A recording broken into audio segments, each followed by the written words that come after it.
Ozma of Oz by L. Frank Baum. Chapter 1. The Girl in the Chicken Coop. The wind blew hard and joggled the water of the ocean, sending ripples across its surface. Then the wind pushed the edges of the ripples until they became waves, and shoved the waves around until they became billows. The billows rolled dreadfully high, higher even than the tops of houses. Some of them indeed rolled as high as the tops of tall trees and seemed like mountains, and the gulfs between the great billows were like deep valleys. All this mad dashing and splashing of the waters of the big ocean, which the mischievous wind caused without any good reason whatever, resulted in a terrible storm. And a storm on the ocean is liable to cut many queer pranks and do a lot of damage.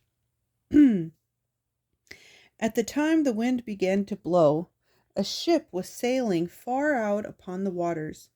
When the waves began to tumble and toss and to grow bigger and bigger, the ship rolled up and down and tipped sideways, first one way and then the other, and was jostled around so roughly that even the sailor men had to hold fast to the ropes and railings to keep themselves from being swept away by the wind or pitched headlong into the sea. And the clouds were so thick in the sky that the sunlight couldn't get through them, so that the day grew dark as night, which added to the terrors of the storm. The captain of the ship was not afraid, because he had seen storms before, and had sailed his ship through them in safety, but he knew that the passengers would be in danger if they tried to stay on deck, so he put them all into the cabin and told them to stay there until after the storm was over, and to keep brave hearts and not be scared, and all would be well with them. Now among these passengers was a little Kansas girl named Dorothy Gale, who was going with her Uncle Henry to Australia to visit some relatives they had never before seen. Uncle Henry, you must know, was not very well, because he'd been working so hard on his Kansas farm that his health had given way and left him weak and nervous. So he left Aunt Em at home to watch after the hired men and to take care of the farm, while he traveled far away to Australia to visit his cousins and have a good rest. Dorothy was eager to go with him on this journey, and Uncle Henry thought she would be good company and help cheer him up, so he decided to take her along. The little girl was quite an experienced traveler, for she had once been carried by a cyclone as far away from home as the marvelous land of Oz, and she had met with a good many adventures in that strange country before she managed to get back to Kansas again. So she wasn't easily frightened, whatever happened, and when the wind began to howl and whistle and the waves began to tumble and toss, our little girl didn't mind the uproar the least bit. "Of course we'll have to stay in the cabin," she said to Uncle Henry and the other passengers, "and keep as quiet as possible until the storm is over, for the captain says if we go on deck we may be blown overboard." No one wanted to risk such an accident as that, you may be sure, so all the passengers stayed huddled up in the dark cabin, listening to the shrieking of the storm and the creaking of the masts and rigging, and trying to keep from bumping into one another when the ship tipped sideways. Dorothy had almost fallen asleep when she was aroused with a start to find that Uncle Henry was missing. She couldn't imagine where he had gone, and as he was not very strong, she began to worry about him and to fear he might have been careless enough to go on deck. In that case, he would be in great danger unless he instantly came down again. The fact was that Uncle Henry had gone to lie down in his little sleeping berth, but Dorothy didn't know that. She only remembered that Aunt Em had cautioned her to take good care of her uncle, so at once she decided to go on deck and find him, in spite of the fact that the tempest was now worse than ever and the ship was plunging in a really dreadful manner. Indeed, the little girl found it was as much as she could do to mount the stairs to the deck, and as soon as she got there the wind struck her so fiercely that it almost tore away the skirts of her dress. Yet Dorothy felt a sort of joyous excitement in defying the storm, and while she held fast to the railing, she peered around through the gloom and thought she saw the dim form of a man clinging to a mast not far away from her. This might be her uncle, so she called as loudly as she could, "Uncle Henry! Uncle Henry!" But the wind screeched and howled so madly that she scarce heard her own voice, and the man certainly failed to hear her, for he didn't move. Dorothy decided she must go to him, so she made a dash forward during a lull in the storm to where a big square chicken coop had been lashed to the deck with ropes. She reached this place in safety, but no sooner had she seized fast hold of the slats of the big box in which the chickens were kept than the wind, as if enraged because the little girl dared to resist its power, suddenly redoubled its fury. With a scream like that of an angry giant, it tore away the ropes that held the coop and lifted it high into the air, with Dorothy still clinging to the slats. Around and over it whirled this way and that, and a few moments later the chicken coop dropped far away into the sea, where the big waves caught it and slid it uphill to a foaming crest, and then downhill into a deep valley, as if it were nothing more than a playing to keep them amused. Oh, plaything. Oh my gosh. Dorothy had a good ducking, you may be sure, but she didn't lose her presence of mind even for a second. She kept tight hold of the stout slats, and as soon as she could get the water out of her eyes, she saw that the wind had ripped the cover from the coop, and the poor chickens were fluttering away in every direction, being blown by the wind until they looked like feather dusters without handles. The bottom of the coop was made of thick boards, so Dorothy found she was clinging to a sort of raft with sides of slats, which readily bore up her weight. After coughing the water out of her throat and getting her breath again, she managed to climb over the slats and stand upon the firm wooden bottom of the coop, which supported her easily enough. "Why, I've got a ship of my own," she thought, more amused than frightened at her sudden change of condition. And then, as the coop climbed up to the top of a big wave, she looked eagerly around for the ship from which she had been blown. It was far, far away by this time. Perhaps no one on board had yet missed her, or knew of her strange adventure. Down into a valley between the waves the coop swept her, and when she climbed another crest the ship looked like a toy boat. It was such a long way off. Soon it had entirely disappeared in the gloom, and then Dorothy gave a sigh of regret at parting with her Uncle Henry, and began to wonder what was going to happen to her next. Just now she was tossing on the bosom of a big ocean, with nothing to keep her afloat but a miserable wooden hen coop that had a plank bottom and slatted sides, through which the water constantly splashed and wetted her through to the skin. And there was nothing to eat when she became hungry, as she was sure to do before long, and no fresh water to drink and no dry clothes to put on.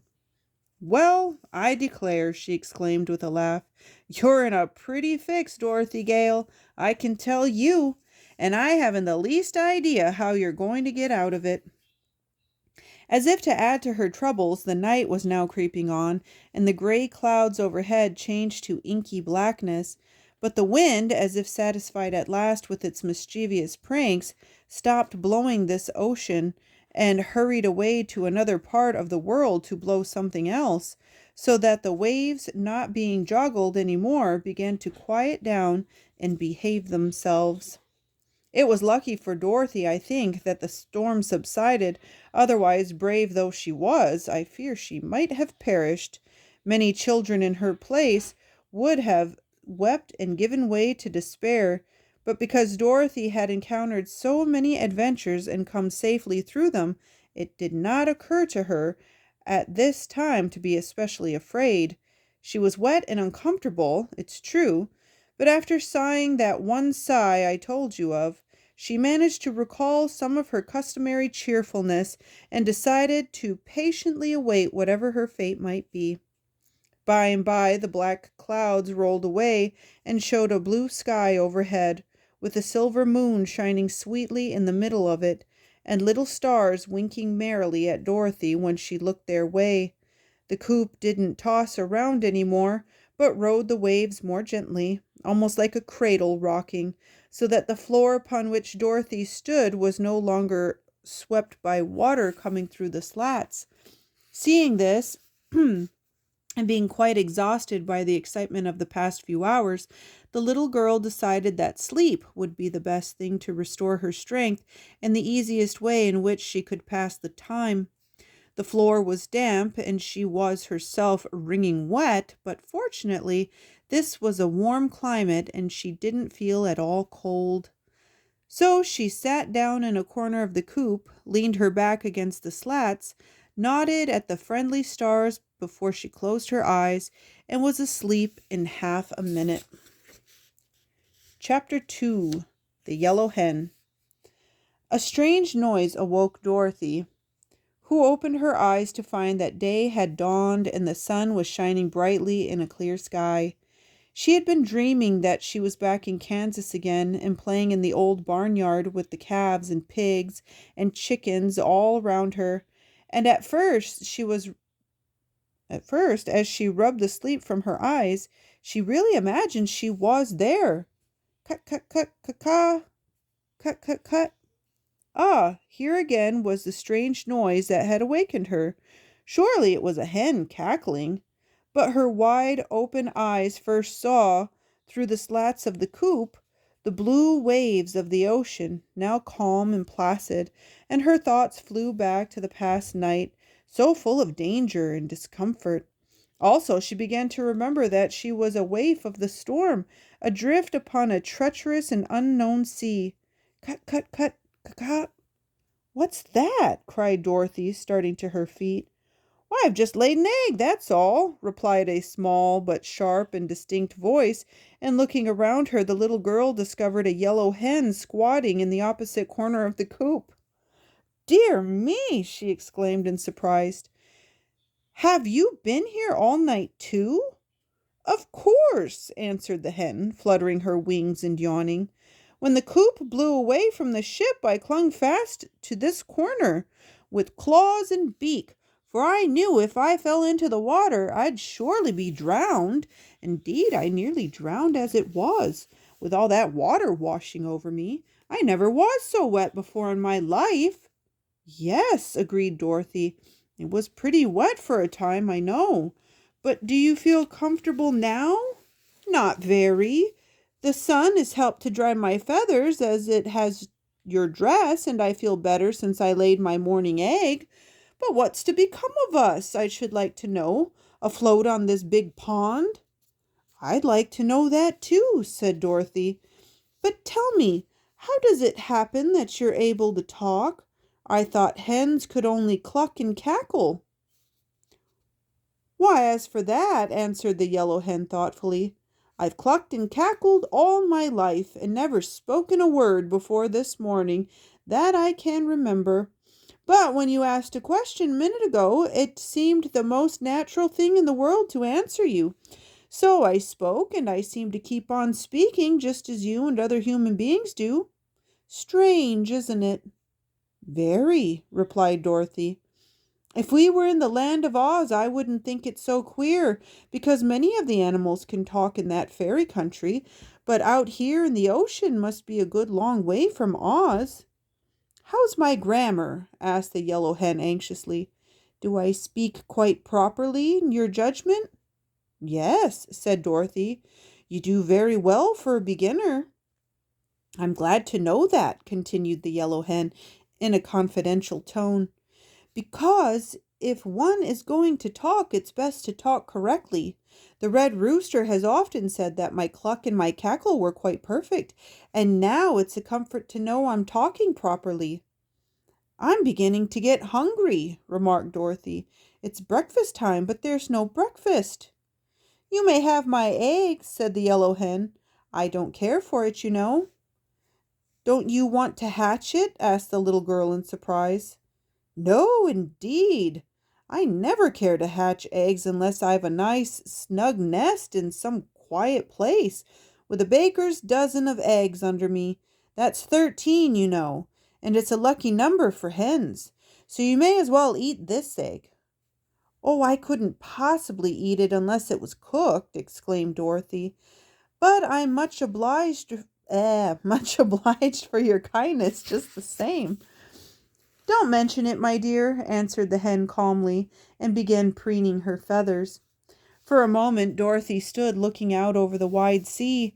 She was still thinking of the egg, though. So presently she asked, "Why do you lay eggs when you don't expect to hatch them?" "It's a habit I have," replied the yellow hen. "It has always been my pride to lay a fresh egg every morning, except when I'm molting. I never feel like having my morning cackle till the egg is properly laid, and without the chance to cackle, I wouldn't be happy." "It's strange," said the girl reflectively, "but as I'm not a hen, I can't be expected to understand that." "Certainly not, my dear." Then Dorothy fell silent again. The yellow hen was some company and a bit of comfort too, but it was dreadfully lonely out on the big ocean nevertheless. After a time the hen flew up and perched upon the topmost slat of the coop, which was a little above Dorothy's head when she was sitting upon the bottom, as she had been doing for some moments past. "Why, we are not far from land," exclaimed the hen. "Where? Where is it?" cried Dorothy, jumping up in great excitement. "Over there a little way," answered the hen, nodding her head in a certain direction. "We seem to be drifting toward it, so that before noon we ought to find ourselves upon dry land again."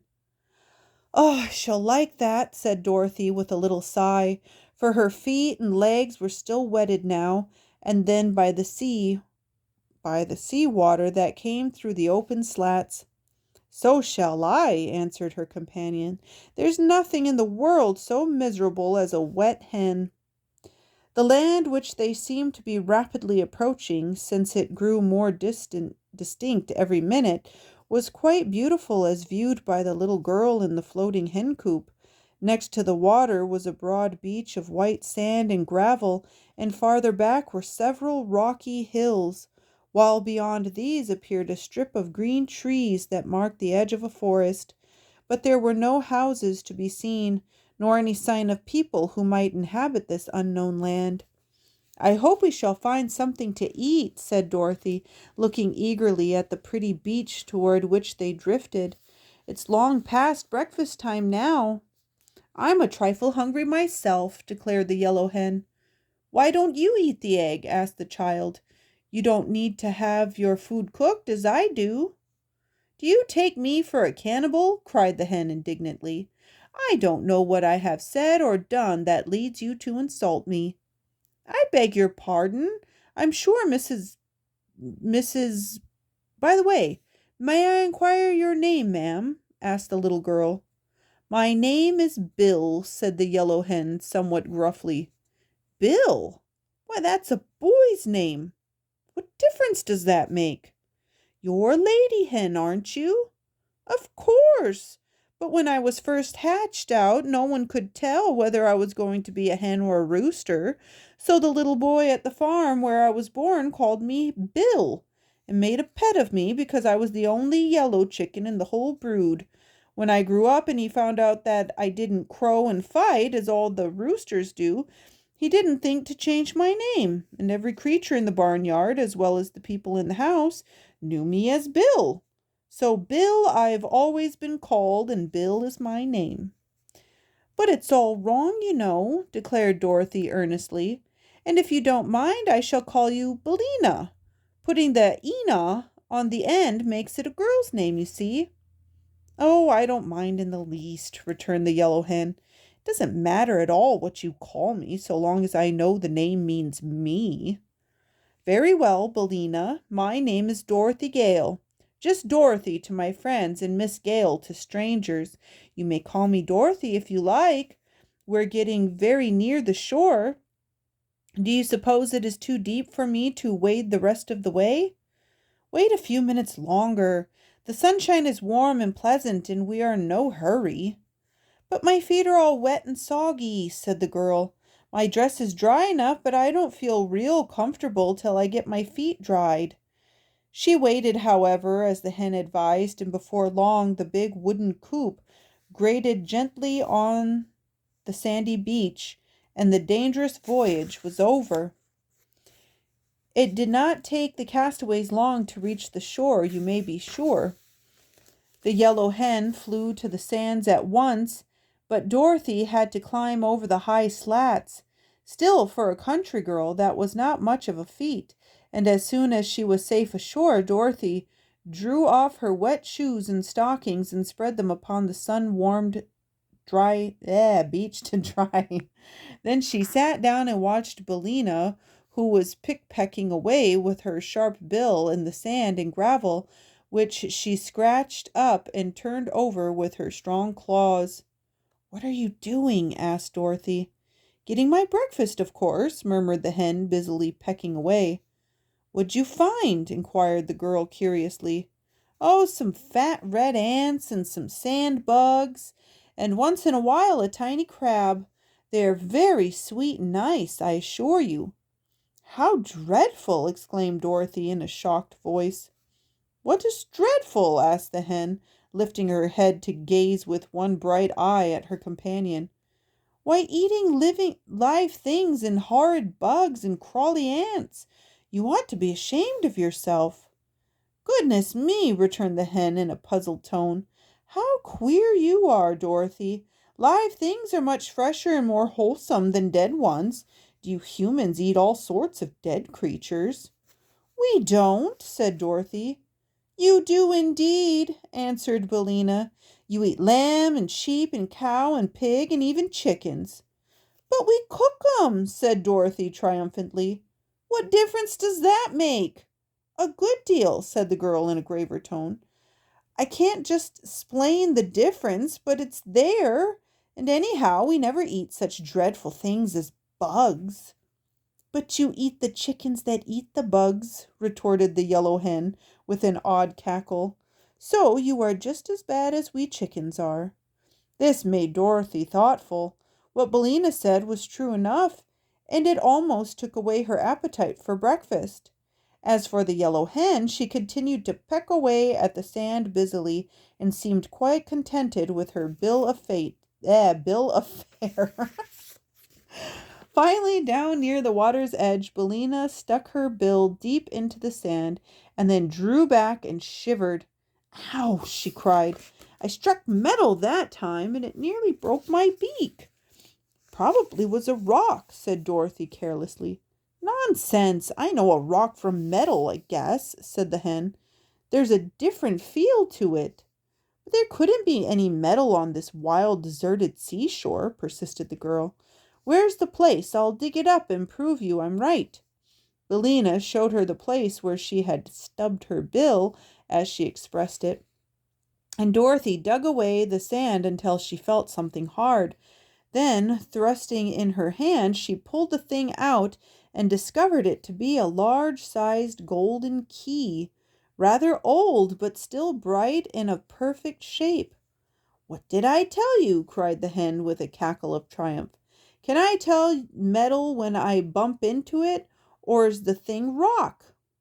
"It's metal, sure enough," answered the child, gazing thoughtfully at the curious thing she had found.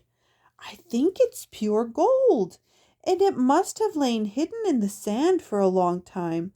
How do you suppose it came here, Billina? And what do you suppose this mysterious key unlocks?" "I can't say," replied the hen. "You ought to know more about locks and keys than I do." Dorothy glanced around. There was no sign of any house in that part of the country, and she reasoned that every key must fit a lock, and every lock must have a purpose. Perhaps the key had been lost by somebody who lived far away, but had wandered on this very shore. Musing on these things, the girl put the key in the pocket of her dress, and then slowly drew on her shoes and stockings, which the sun had fully dried. "I believe, Billina," she said, I'll have a look round and see if I can find some breakfast.